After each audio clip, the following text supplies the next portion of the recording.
మన పరువు ఇక్కడే కాదండోయ్, ఒడిశాలో కూడా పోయినటువంటి సంఘటన మీకు ఒకటి చెప్తాను.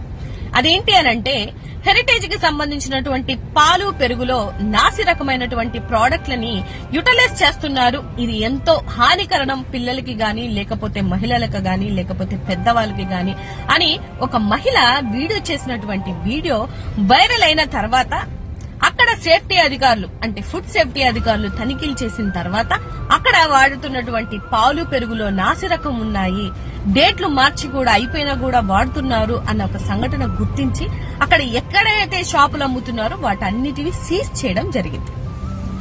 నేనేమంటాను అనంటే, అడ్డగోలుగా సంపాదించొచ్చు గాని చిన్న పిల్లల మీద లేకపోతే పాలల్లో పెరుగులో వీటిలో కూడా కల్తీ చేసుకుని మనం వాటి మీద కూడా బతుకుతున్నామంటే ఇంత నీచమైనటువంటి బతుకు ఇంకోటి ఉండదేమో అని నాకు అనిపిస్తుంది.